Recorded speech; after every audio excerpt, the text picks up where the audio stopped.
Hello everyone, now you will hear a brief summary of the film Operation Thunderbolt. The film is based on real events. The year is 1976. Wilfried Böze and Brigitte Kuhlmann are members of a German left-wing radical organizations. Together with two Palestinians from the Popular Front for the Liberation of Palestine, they arrived at Athens airport and boarded a passenger plane bound for Tel Aviv. The terrorists pulled weapons, grenades, and homemade devices from their bags. Bombs. They seized the cockpit, while the others stayed in the cabin to keep watch over the passengers. The incident was reported to the Prime Minister of Israel, Yitzhak Rabin. Böze ordered all passengers to hand over their identification. A young man took off a pendant shaped like the Star of David just in case. On board are 239 passengers, 83 of whom are Israelis. The captain landed the plane in the Libyan city of Benghazi for refueling. The engineer asked Böze to take care of the passengers. They have already been without food for 5 hours and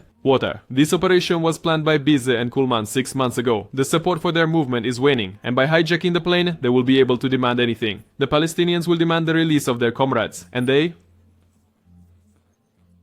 their own. The Germans underwent military training at the Palestinian base in Yemen. The revolutionaries received instructions. The main thing is not to get close to the passengers. This especially applies to Brigitte. After refueling, the hijacked plane will head to Uganda. There they will receive support from the president and his army. One of the passengers complained about a possible miscarriage. Unlike his accomplice, Böze immediately believed her and promised to call an ambulance, especially since the woman is from England, not Israel. She's fooling you.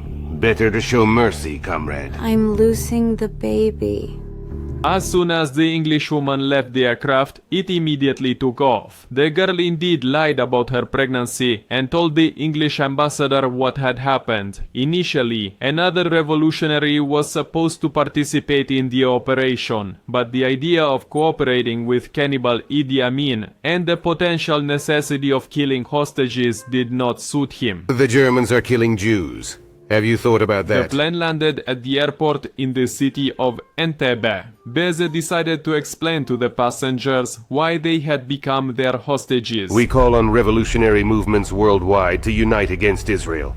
It is a fascist, Zionist, and racist The state. terrorists promised that they would not kill anyone. Thank you for choosing Air France. We hope to see you soon. This night the hostages spent in the plane, and in the morning 250 people were moved to the old terminal. They were personally greeted by the police president of Uganda, Idi Amin, the president for life, as he himself specified. This wonderful man promised to take care of all the guests. They will enjoy his country. The hostages were led into the building. Only now did the Germans learn that they would not be allowed to participate in the negotiations. Their task is to watch over the passengers. Meanwhile, the Prime Minister ordered the Minister of Defense, Shimon Peres, to prepare options for conducting military operations. The hostages were finally fed, and the engineer once again asked Böze to take care of the people. There's terrible lack of sanitation here, and there aren't even any mattresses. In the evening, some sort of sleeping arrangement was made for the hostages, but they have to sleep with the lights on. One woman had a panic attack. She first tried to bribe the captain, and then Böze, just to be allowed to go home. Böze tried to convince the woman that nothing bad would happen. And then he saw a tattoo that had been done to the Jewish woman in one of the concentration camps. Israeli military intelligence is planning a liberation operation. At first, they wanted to drop paratroopers into Lake Victoria. But, firstly, there are crocodiles there. And secondly, they would definitely be noticed. Perez thinks it's all nonsense. We just need to seize the airport with special forces. This will be handled by the elite commandos from Sayeret Matkal. Ugandan soldiers made a hole in the wall,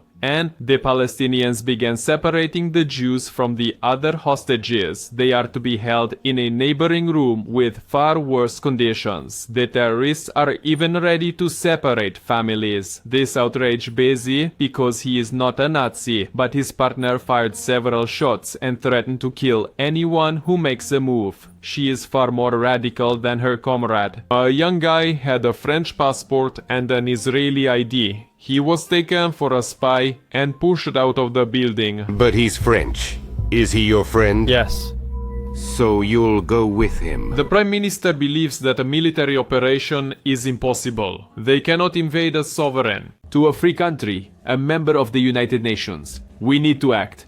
Negotiations with terrorists are not possible. Perhaps the president of Uganda can help. The chief of the general staff personally knows Idi Amin. However, this madman makes decisions based on his dreams and visions. Mota tried to negotiate with him, but Idi Amin refuses to help. The Palestinians demand the release of 52 terrorists. General Mota tried to appeal to the dictator's vanity, but overdid it. I think you'll be awarded the Nobel Peace Prize for this. Henry Kissinger stated that it is better for everyone to perish than to negotiate.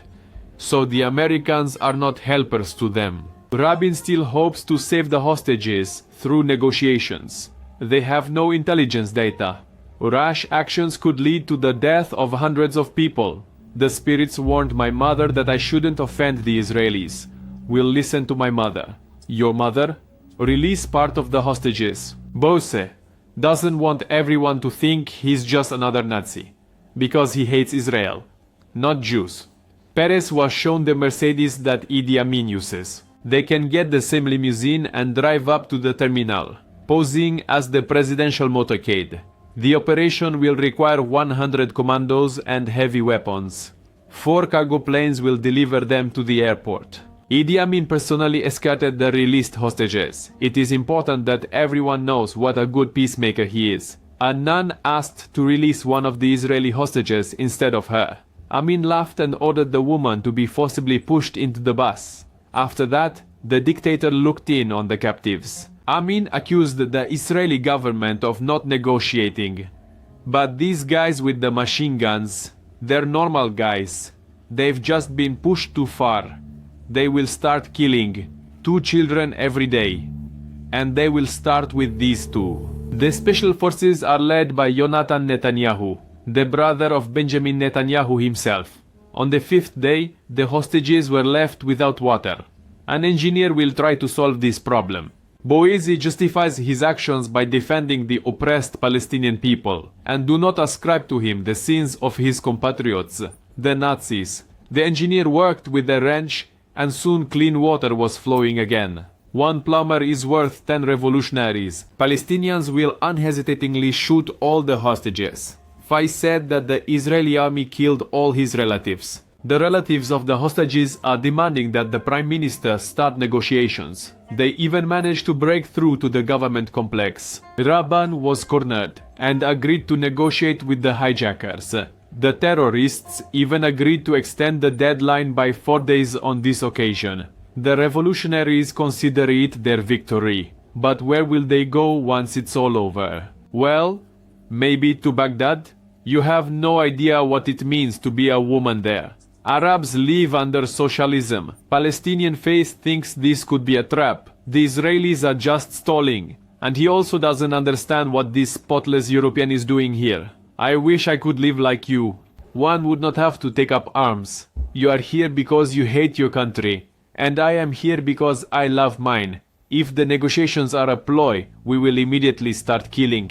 The planes with special forces will fly low to avoid detection by radar, and they will refuel in Kenya. Perez convinced the chief of the general staff that a military operation would have to be conducted.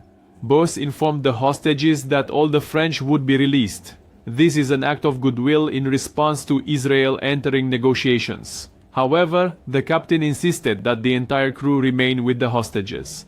They are responsible for their passengers. The engineer asked to deliver a letter to his wife. That young Frenchman was badly beaten and just now brought back.